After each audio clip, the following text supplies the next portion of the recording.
हाँ जी अस्सलाम वालेकुम चाचे दे आओ जूं गड्डी जनाब कंप्यूटर लवा घर आ रहे हैं घर होंगे कि जनाब लोड का फोन आ गया तो मैं आख्या जल्दी जल्दी चलीए क्योंकि पहला ट्रिप है एक बारी राह पवीए तरतीब सीधी करिए जनाब ऐ जा रहे हैं थले तो दिल जाके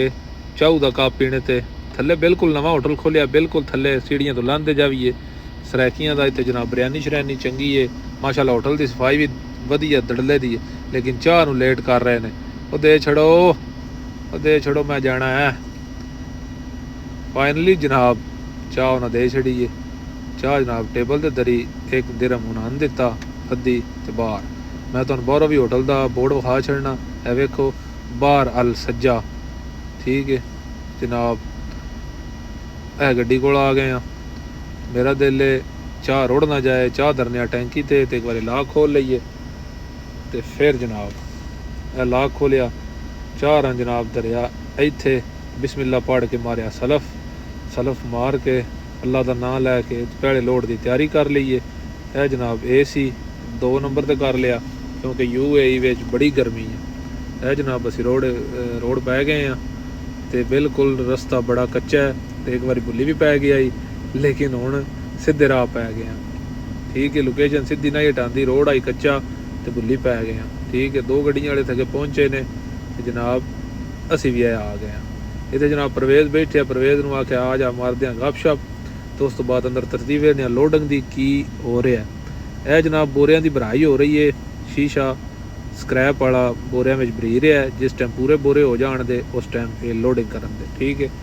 हुण ये भर के ते साइड ते बोरे पर रखते हैं ए वेखो तकरीबन 2 गड्डियां का माल होने वाला है ए वेखो बोरे चा के साइड ते धरते हैं पे तो एको बार बूहे गड्डियां ला के तो लोडिंग हो जानी है तो मैं जने ने आख्या पी लवीए चाह है जनाब दुध पत्ती बनाई फिर मैं जवाना जनाब रल के पीती राजा साहब भी आ गए ने नंबर है चौथा तो यह काम पै गया वाह जी वाह मशीन जनाब भरने वाली जी है ना वो कोई जाली जी टुट गई है इस वजह तो जने परेशान हो गए ने 2 गड्डियां दे भी 2 बोरे घाट ने राजे का जनाब चौथा नंबर है तो राजा बहुत ज़्यादा परेशान है अल्लाह पा खैर करे दी राजा को नहीं खैर होसी लै उन्हें आख्या जी 3 गड्डियां के पेपर असीं दिते ने तो 3 गड्डियां लोड करा दे वो मशीन तो नहीं सही हुई तो उन्हें आख्या भाई 2 बाकट नाल भर के तो एक गड्डी का माल रेडी करा दे हुण साडी गड्डी का माल रेडी हो रहा उन्हों का उदे रेडी हो गया जिन्हें 2 बोरे घाट ने वो भी इत्थों टुर जाण दे ए वेखो जनाब भराई कर रहे हैं ए जनाब सानू ना आख्या गड्डी लाओ गड्डी लाने तो लोडिंग करने अल्लाह पा खैर रखे तो पहला ट्रिप लाने तरतीब सीधी करने टायरा शहर का पता लगे तो की करते हैं की नहीं करते क्योंकि 3 महीने के रास्ते भी टायर खड़े ने ए जनाब डंडे शंडे ला छड़े गड्डी पार कर छड़ी है हुण उन्हां अंदरों चाक लियाने ने इहदे उत्ते धरने ने तो जने जेड़े ने आपे मशवरा कर रहे हैं अगली गड्डी कदम लोड होवे जी ए जनाब राजा साहब तरतीब दस रहे ने मैं कित्थों धरना है ए जी JCB ने जनाब चाया बोरा जनाब ए दार छड़िया